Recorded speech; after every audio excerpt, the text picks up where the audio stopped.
Hello friends, ओम श्री गणेशाय नमः। जय श्री कृष्णा।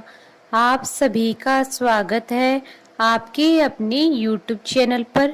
फ्रेंड्स, आज हम आपको इस वीडियो में बताने जा रहे हैं श्री कृष्ण जन्माष्टमी का शुभ मुहूर्त, व्रत पारणा का समय, पूजा विधि, महत्व, श्री कृष्ण जन्मोत्सव की कथा और श्री कृष्ण जन्माष्टमी पर भगवान श्री कृष्ण को प्रसन्न करने के उपाय और मंत्र के बारे में। फ्रेंड्स, वीडियो शुरू करने से पहले आपसे रिक्वेस्ट है, अगर आप हमारे चैनल पर नए हैं और आपने अभी तक चैनल को सब्सक्राइब नहीं किया है तो प्लीज सब्सक्राइब कीजिएगा चैनल को, साथ ही प्रेस कीजिएगा बेल आइकन को, जिससे नए वीडियो से रिलेटेड नोटिफिकेशन आपको तुरंत प्राप्त हो सके। और वीडियो पसंद आने पर वीडियो को लाइक और शेयर जरूर कीजिएगा ताकि सभी भक्तों को इस वीडियो का लाभ प्राप्त हो सके।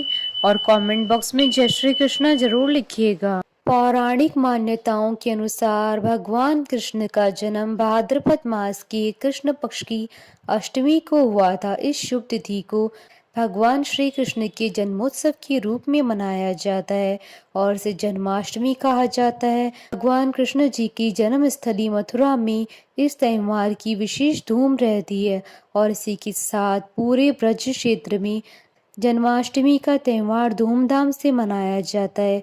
देश भर के सभी कृष्ण मंदिरों में जन्माष्टमी विशेष धूमधाम के साथ मनाई जाती है। इस अवसर पर लोग घरों में और मंदिरों में झांकियां सजाते हैं, घर में बाल गोपाल का जन्मोत्सव मनाते हैं। जो निसंतान दंपत्ति जन्माष्टमी का व्रत करते हैं, भगवान उनकी मनोकामना जल्दी पूर्ण करते हैं और उनके घर में उत्तम और तेजस्वी संतान का जन्म होता है। सनातन धर्म में इस त्योहार का विशेष महत्व माना गया है। इस दिन भगवान कृष्ण के भक्त विधि विधान से उनका व्रत करते हैं। मान्यता है कि इस दिन पूरे श्रद्धा भाव से पूजा करने से भगवान सबकी मनोकामनाएं शीघ्र ही पूर्ण करते हैं। वहीं ज्योतिष में इस व्रत का खास महत्व माना गया है। जिन लोगों की कुंडली में चंद्रमा कमजोर होता है, उनके लिए व्रत करना बहुत ही फायदेमंद होता है। संतान प्राप्ति के लिए व्रत करना बहुत उत्तम माना गया है। जो अविवाहित लड़कियां इस व्रत को रखकर कान्हा जी को झूला झुलाती हैं, उनके विवाह की शीघ्र योग बनते हैं। हिंदू पंचांग के अनुसार भगवान श्री कृष्ण जी का जन्म भाद्रपद मास की कृष्ण पक्ष की अष्टमी तिथि को रोहिणी नक्षत्र, हर्षण योग और वृषभ राशि के चंद्रमा में हुआ था। इसी कारण हर साल इस दिन को श्री कृष्ण जन्माष्टमी के रूप में मनाया जाता है।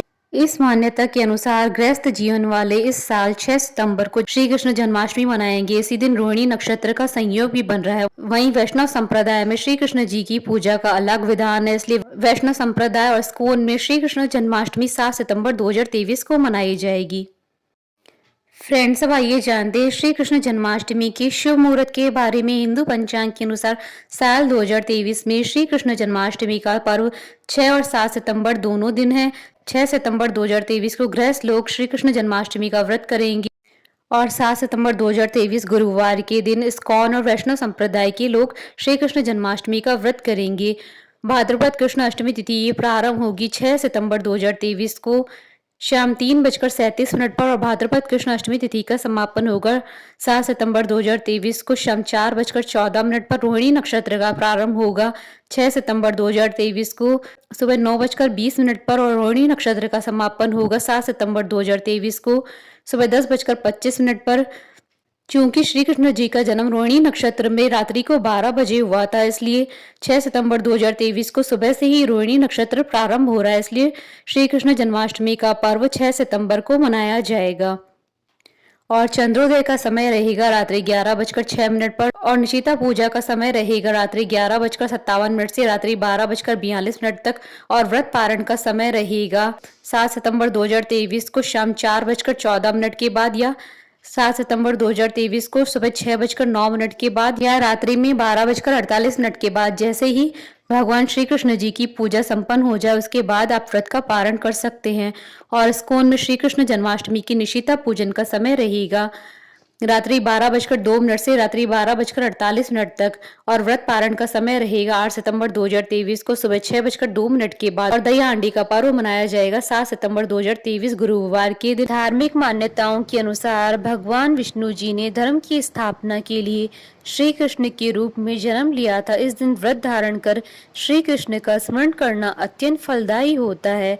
शास्त्रों में जन्माष्टमी के व्रत को व्रतराज कहा गया है। भविष्य पुराण में इस व्रत के संदर्भ में उल्लेख है कि जिस घर में यह देवकी व्रत किया जाता है वहां अकाल मृत्यु, गर्भपात, वैधव्य, दुर्भाग्य तथा कलह नहीं होती है। जो एक बार भी इस व्रत को करता है वह संसार के सभी सुखों को भोगकर विष्णु लोक में निवास करता है।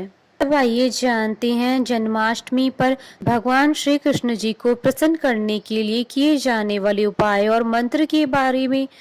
गाय को प्रतिदिन चारा खिलाएं। अगर ऐसा करना आपके लिए संभव नहीं है तो जन्माष्टमी पर गाय को चारा अवश्य खिलाएं। अपने घर में बनी पहली रोटी प्रतिदिन गाय को जरूर खिलाएं। ऐसा करने से आपको गौ माता के आशीर्वाद के साथ साथ भगवान कृष्ण और अन्य देवी देवताओं का आशीर्वाद मिलता है।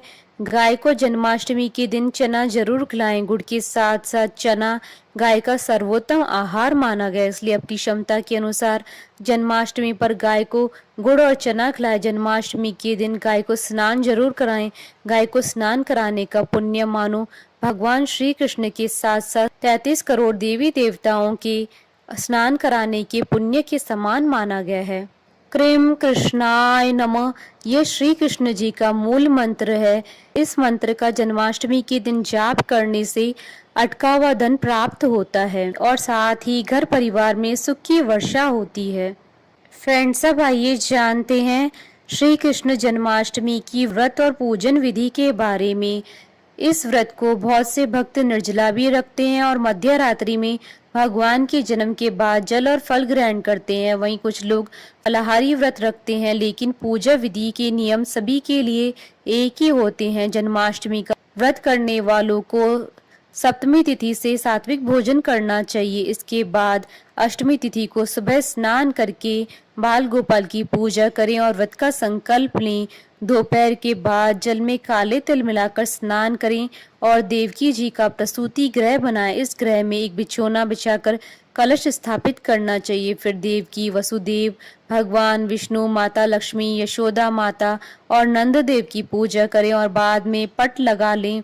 रात में 12 बजे भगवान की चौकी पर लाल या पीले रंग का कपड़ा बिछाएं और भगवान कृष्ण जी की मूर्ति या तस्वीर स्थापित करें और बाल गोपाल को पंचामृत और गंगा जल से स्नान कराएं और नए वस्त्र पहनाकर उनका श्रृंगार करें। जन्म के दौरान नंद के आनंद भयो जय कन्हैया लाल की जरूर गाएं। श्रृंगार में बाल गोपाल को पीले रंग की पोशाक पहनाएं, मुकुट पर मोर पंख लगाएं, चंदन की माला पहनाएं और बांसुरी चढ़ाएं। साथ ही भगवान के पास गाय भी रखें। श्रृंगार के बाद भगवान को रोली और अक्षत लगाएं और फिर माखन मिश्री का भोग लगाएं।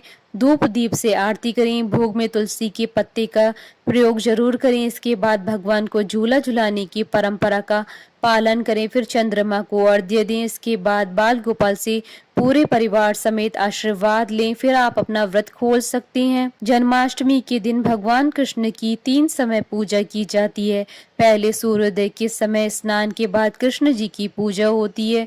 दूसरी देवकी सूतिका गृह के निर्माण के दौरान की जाती है। इसमें कृष्ण जी के साथ माता देवकी की पूजा की जाती है। तीसरी मध्य रात्रि में 12 बजे जन्म के बाद विधि विधान से पूजा की जाती है।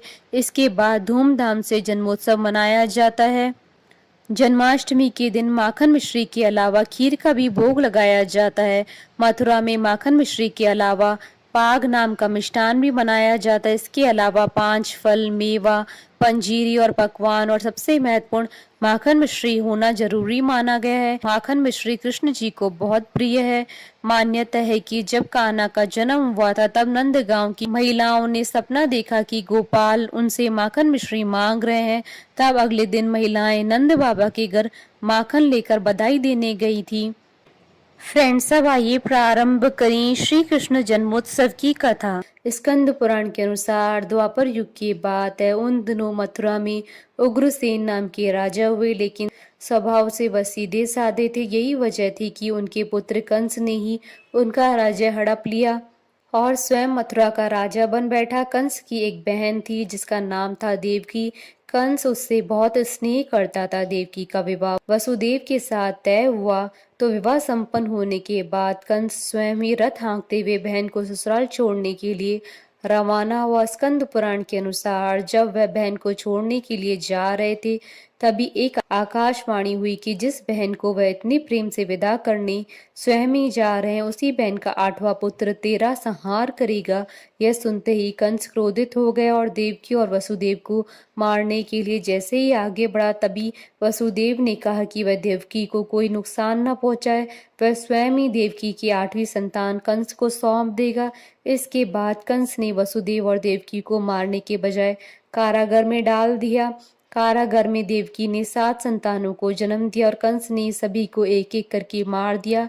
इसके बाद जैसे ही देवकी फिर से गर्भवती हुई, तभी कंस ने कारागार का पहरा और भी कड़ा कर दिया। तब भाद्रपद माह की कृष्ण पक्ष की अष्टमी को रोहिणी नक्षत्र में कन्हैया का जन्म हुआ। तभी श्री विष्णु ने वसुदेव को दर्शन देकर कहा कि वह स्वयं ही उनके पुत्र के रूप में जन्मे हैं। उन्होंने यह भी कहा कि वसुदेव जी उन्हें वृंदावन में अपने मित्र नंद बाबा के घर छोड़ आए और यशोदा जी के गर्भ से जिस कन्या का जन्म हुआ है उसे कारागार में ले आए। यशोदा जी के गर्भ से जन्मी कन्या कोई और नहीं बल्कि स्वयं माया थी। यह सब कुछ सुनने के बाद वसुदेव जी ने वैसा ही किया। वसुदेव जी ने जैसे ही कन्हैया को अपनी गोद में उठाया, कारागार के ताले खुल गए। पहरेदार अपने आप ही नींद के आगोश में आ गए। फिर वसुदेव जी कन्हैया को टोकरी में रखकर वृंदावन की ओर चले।